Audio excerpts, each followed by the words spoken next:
All right, so today we're diving into a thriller called The Rocket City Boys. Okay. And the premise is pretty wild. Yeah. 2 nuclear warheads vanish from Ukraine Right. back in 1990. Wow. And decades later, they just kind of pop up in Ireland. We're talking espionage, double crosses, high-stakes action that could, really reshape the world. It's fiction, but it taps into some real anxieties we have about, Yeah. the post-Cold War world. Yeah. The legacy of nuclear weapons. Right, from the get-go. Right. The book throws us into 1990 Ukraine. Right. Super secretive operation to move these warheads. Hmm. The characters, Igor and Pyotr, Yeah. total mystery. Right. Their conversations, Yeah. they hint at a much bigger picture. Like you're only seeing a few pieces of a chess game Right, right. unfolding. What's so interesting is how Uh-huh. this fictional scenario, Yeah. it almost mirrors real events. Right. After the Soviet Union fell, Yeah. Ukraine ended up with a huge nuclear arsenal. I actually didn't know that. Yeah. Wow. Third largest nuclear power in the world. Wow. At the time, Crazy. piece of history, Yeah. that's overlooked a lot. Yeah. But it's crucial to understanding the anxiety behind this story. Okay. Ukraine agreed to give up those weapons Okay. in exchange for security guarantees from big powers Okay. like Russia, Uh-huh. U.S., Okay. UK, Yeah. part of the Budapest Memorandum. That comes back later in the book? Right. Right. Mm-hmm. That agreement. It does. There's this sense of betrayal. Yeah. Because those guarantees didn't really... Well, No. the broken promises Yeah. of the Budapest Memorandum Yeah. become like a driving force Right. in the plot. Wow. The book uses this history Yeah. to explore how fragile international agreements are Right. Yeah. when you're dealing with powerful nations. Makes you wonder what happens when a country feels like it can't rely on those guarantees. Right. Right. Yeah, And they're left vulnerable. it does. So jumping ahead to 2024, Okay. we meet Didi Lars, Mm-hmm. this super sharp Uh-huh. CIA researcher Yeah. who finds a suspicious shipment Okay. tied to those missing warheads. And it's not just paperwork. No. 10 bodies are found Yeah. in Ireland, Oh, wow. all linked back to Dnipro Yeah. in Ukraine, Right. formerly known as Rocket City, Uh-huh. hub for Soviet nuclear research. It's chilling. Yeah. And it really raises the stakes. For sure. What's really interesting is how Didi uses this advanced AI Yeah. called ECNE Uh-huh. to analyze the data. Right. And this AI predicts Well, good. with like a 93% probability that nuclear warheads were transported from Ukraine to Ireland. That's where the book Yeah. explores intelligence analysis, Right. the role of technology. Mm-hmm. But it also asks, Yeah. how certain are we? Right. And how do we interpret these probabilities? Especially in high-stakes situations. Yeah. Even with the AI, Yeah. there's doubt. Right. You mentioned sigma earlier. Yeah. Can you explain that? Yeah. Because it's not something... It's not something you see every day. Yeah, exactly. It's how we measure Okay. how certain we are Right. in science. Okay. Imagine a weather forecast that says Yeah. 93% chance of rain. Okay. You'd probably take an umbrella. Right. But in science fields like Yeah. particle physics, Right. they want way higher certainty. Okay. They call it 6 sigma. Okay. That's like Okay. 99.9999999% sure Wow. in intelligence. Right. 1 sigma, Yeah. 68% certainty is Uh-huh. usually considered good. So even with that 93% from the AI, Right. there's It's the still... margin of error, margin of error. which makes it more suspenseful. Right. So even with all this technology, Uh-huh. there's still that... Human element, Right. judgment, and Like- interpretation. As the story goes on, Right. it's clear those murders in Ukraine Yeah. and the shipments in Ireland, Yeah. they're connected. There's someone powerful Yeah. and ruthless. Keeping secrets Yeah. buried, literally. Literally. So who are the players Well, in this shadowy chess game? we meet some Yeah. really interesting characters. Okay.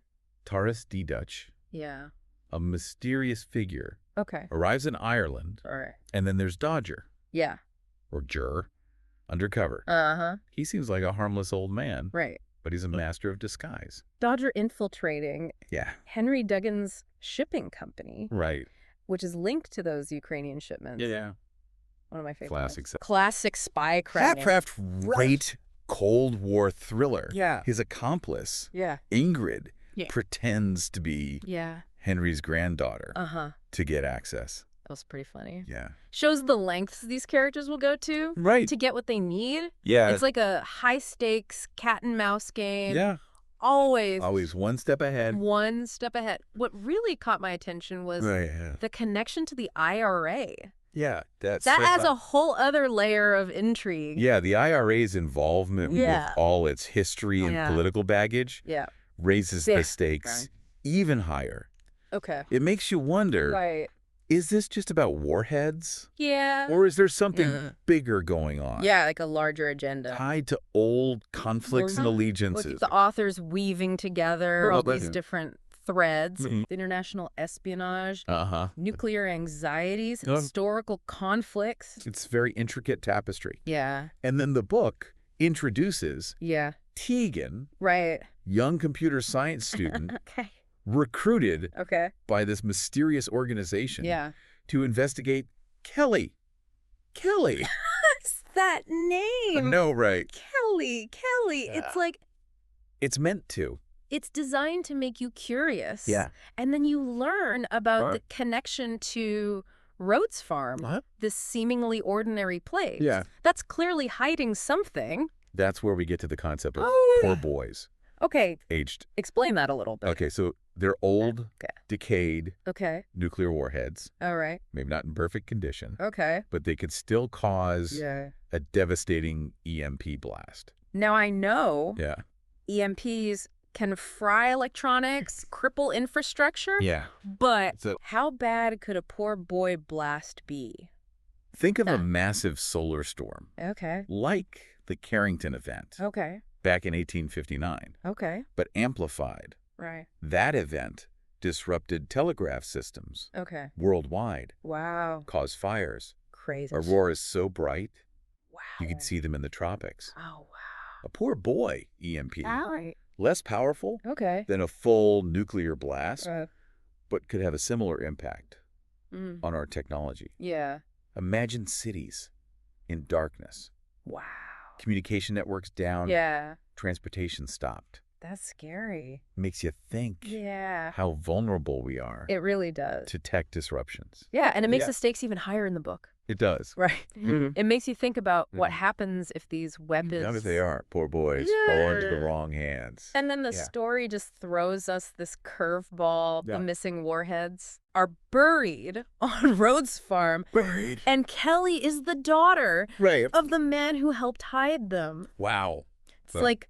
Everything just clips into place. Brilliant. Plot twist. Yeah. It adds a whole new dimension. Right. Suddenly it's not just espionage and nuclear threats. Great. It's about family. Yeah. Betrayal. Right. Inherited secrets. The confrontation between Kelly and Taurus. Yeah. Incredibly tense. She's dealing with her father's death. Realizing she's been manipulated. Yeah. This dangerous secret. Yeah. She's inherited. It really explores the psychology of that kind of revelation. Kelly's caught between her own loss and this national security threat. Yeah. Forced to make difficult choices in a situation that's spiraling out of control. And then you see this alliance forming between Tegan and Kelly, even though they're on opposite sides. Yeah. It reminds you that human connection can emerge even in the most unexpected circumstances. Discovery. Yeah. It sets this new plan in motion. A plan to transport the poor boys back to Ukraine. It's a logistical nightmare. They need a cover story. A lot of quick thinking. And there's a funny part where they have this run-in with the Irish police at the airport. Okay. And it shows how they can think on their feet. Right. Turn a bad situation into something funny. Yeah, it's great. Keeps the story from being too heavy. Too heavy, yeah. Transporting nuclear material. Raises questions about international law. Right. The potential consequences. Right. It's not just about getting those poor boys from point A to point B. It's about navigating the minefield. International regulations, conflicting interests, the risk of exposure. The team's deception and misdirection. It's fascinating. They clearly understand how intelligence agencies work. And they use that to their advantage. Right. It's like a masterclass in espionage. Yeah. Tradecraft. It is. It's a chess game where every move is carefully planned to stay ahead of the enemy. One step ahead. So they get the poor boys back to Ukraine. A secret facility near Lviv. Taras meets his Ukrainian allies. And we meet a new character. We do. Anatoly Dekter. Right. A Russian... Right, an expert in nuclear disarmament. Anatoly adds another layer of complexity to the story. Yeah, his expertise is crucial for handling the poor boys. But being Russian. Raises questions. About his allegiances. Yeah, about his true motives. And the book emphasizes the dangers of handling this old... aged nuclear material. They need special EOD procedures. EOD. Explosive ordnance disposal. Right, to keep everyone safe. It's a reminder of the expertise. Caution. Needed. To deal with this tech, even when it's degraded. The author doesn't just gloss over it. They explain the intricacies. They go deep. Of those procedures. Highlight the risks, the consequences. Of a mistake. It's a layer of realism. It is. Reminding us. These aren't just gadgets. Right. They're real. They're real weapons. Yeah. And then the story takes a turn. Okay. That I did not see coming. What happens? They decide to stage a show of force. Oh, okay. Using those recovered warheads. Wow. To deter Russia. That's bold. It is. It could have major implications. For the balance of power. The concept of the idea. Nuclear deterrence. From the Cold War. Comes front and center. Right. The book explores what's the psychology behind that strategy, the balance of power. Right. And what could happen if things escalate. If things go wrong. It's a reminder that even in a world where diplomacy is supposed to win. The threat of force. Especially nuclear force. Still hangs over us. The ghosts. The ghosts of the Cold War. Are still here. But how do they create this illusion of Ukrainian nuclear capability? It seems impossible. All the surveillance. All the intelligence. Right. Well, the book gets creative here. Blends fiction with real-world tech. Right, okay. Decoy warheads. Okay. Manipulated satellite images. Wow. Exploiting weaknesses in intelligence networks. So they create this convincing facade. Perception becomes reality. Truth and lies get blurred. It's like 4D chess. On a global scale. They use everything to manipulate the narrative. And then there's this funny part where Dodger's like, I have no idea. I know, right? How to handle live nuclear weapons. It's funny. It is. It shows that. Even in these crazy situations. Even when facing global catastrophe. There's still room for human fallibility. Human error. And then the story takes this dramatic turn. The team meets Putin. Face to face. Let's talk about the tension. That confrontation is unbearable as things escalate. The world is pushed to the brink. And then out of nowhere. Has a heart attack. It changes everything. Right. Leaves the world. The world is in this state of uncertainty. In chaos. And the team is left scrambling to figure out what's next. To adapt to this new reality. Wow. So Putin's heart attack just throws everything. It really does. Into chaos. Yeah, the whole world is like, what happens now? Holding its breath. Yeah. The book really captures that global anxiety. It does. The feeling that anything could happen. Right. And it shows you. You see it in the news. Yeah. The emergency meetings. The world leaders scrambling. People talking about evacuation plans. Yeah. What if... A nuclear war. It makes you think about how connected everything is. One event. Yeah. One event in a powerful country like Russia. It can affect the whole world. And within the story, the team sees this as... a turning point. A chance to Yeah, a chance to maybe reshape things. Reshape the geopolitical landscape. While everything's up in the air. Right, exactly. They decide to use the poor boys as leverage to deter further aggression. It's bold. It's super bold. Because they're not... Exactly. Yeah, not officially... authorized. Yeah. It really highlights individual action. Versus state power. Yeah, they're like... Independent actors. On a world stage, driven by... their own convictions. Right, and this urgency. It's like the rogue diplomats. Yeah. Working in the shadows. Yeah, with huge consequences. Wait, global consequences. And they know that perception matters. Perception is everything. So they come up with this plan. It's planned. To make Ukraine look like... It has a nuclear deterrent. They even manipulate satellite images. Using decoy warheads. Decoys. Staged movements. Creating this illusion... of nuclear capability. It's brilliant. It is. But risky. Incredibly risky. Makes you ask. Is it ever right? Right. To deceive the world?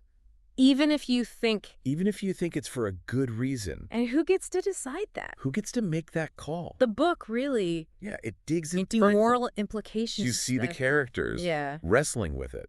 Thinking. Yeah. Are the ends worth the means? It shows that... even with good intentions... there can be... unintended consequences? Consequences, yeah. Sometimes it's hard to tell.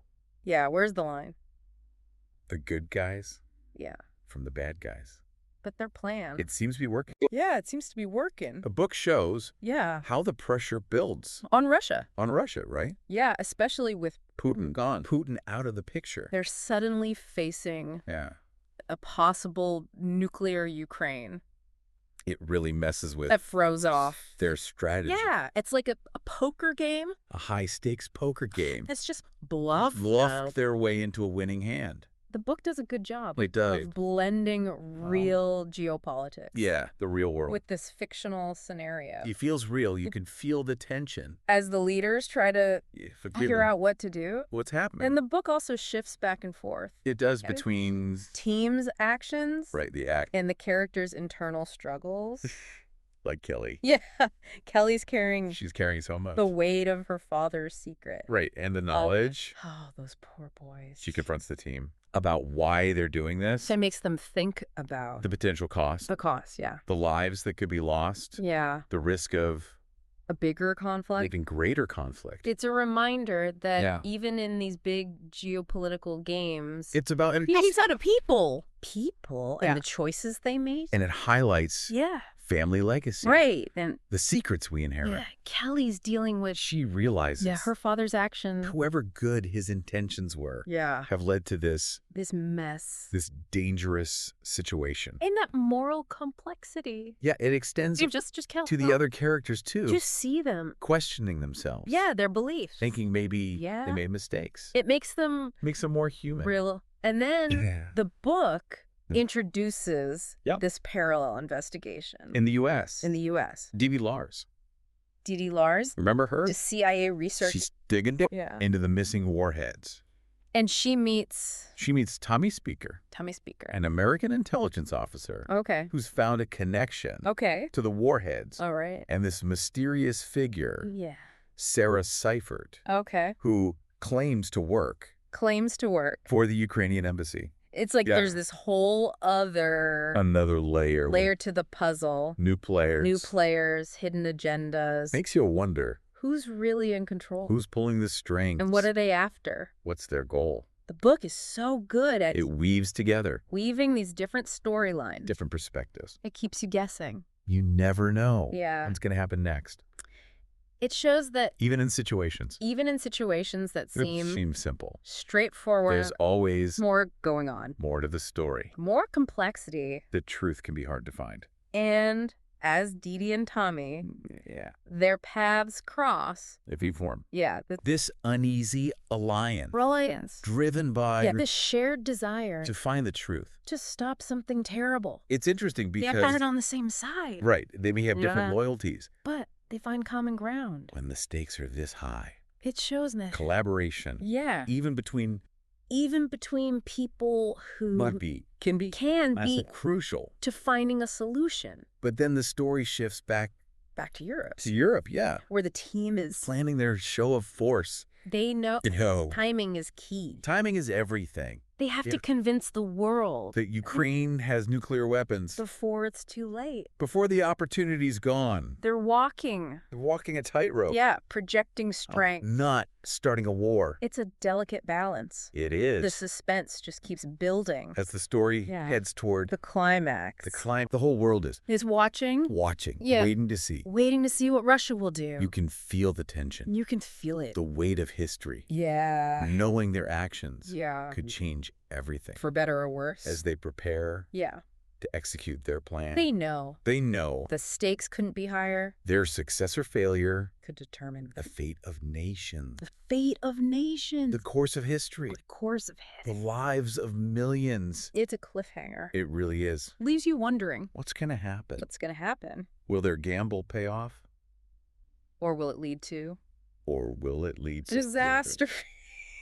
So we left off with the team. With this huge bluff. Making it look like Ukraine. Ukraine has nukes. Right. And the world is... Yeah, everyone's on edge. Waiting to see. What will Russia do? What Russia will do. The book really captures. It does. That global anxiety. Yeah, that feeling of... Like, we're on the brink. On the brink of something terrible. Something terrible, yeah. You see it not just with world leaders. Right, but we're ordinary people, too. Families huddled together. Yeah. Glued to the news. Talking about evacuation plans. Right. What if we have to... Nuclear war. It's a reminder. It is. That these geopolitical gains... Right, the power struggles. Real people. Real people. In a big way. And in Russia. Inside Russia? Yeah, inside Russia. The story takes us. Takes us to the Kremlin. Where with Putin gone. Yeah, Putin gone. Total chaos. Total chaos. Yeah. The hardliners? Yeah, those show of force. The show force, yeah. A quick response. A strong response. To Ukraine. But there are also those. Right, those who understand the dangers. Nuclear war. And want to be... more careful. Yeah, more cautious. It's really fascinating to see how the author shows the inner workings of the Russian government. The clash between between ideology and pragmatism. The struggle for power. In a crisis. It feels very real. Yeah. You get a glimpse into the wrong decisions are made. At the highest level. Well, the stakes are so high. And while this is happening, the Russian military is on high alert. Nukes are nukes are ready to launch. The tension is almost unbearable. You feel it? Not just for the characters, but for the reader too. Yeah, you're right there with them. What? One wrong move. One mistake could be catastrophic. And the team's scattered hiding. They're racing against time. They realize they have to get their message. Get the message to the Kremlin. To the people in charge. Tell them that the Ukrainian threat is a bluff. It's all a bluff. But how do they do that? Right. They're in enemy territory. Surrounded. Yeah. Under surveillance. It seems impossible. It does. Yeah. But they pull it off. This is one of those moments where you just put the book down and you're like, unbelievable. Did that just happen? They infiltrate. They get inside. The Kremlin. They know the security protocol. It's intense. So suspenseful. Slovakia takes you. Step by step. Through the whole plan. Through the Kremlin. Yeah, avoiding cameras until they reach... the Russian leaders. It's a tense moment. Full of... accusations. Threats. Pleas for understanding. They say... Tell them everything. The truth about the poor boys. That they don't work. That it was all... a bluff. To stop Russia. Will they believe them? Right, the Russians are... They're skeptical. Suspicious. Their leader is gone. The world is hanging in the balance. And then... Kelly, driven by her grief and anger. She spits in the face. In the face of the acting Russian president. It's shocking. It is. It could ruin everything. But it shows Kelly's her refusal to back down. Even against such power. And it's that act. It's that act of defiance that saves the world. Because acting president. Yeah, he's so angry. He has a heart attack. Just like Putin. It's unbelievable.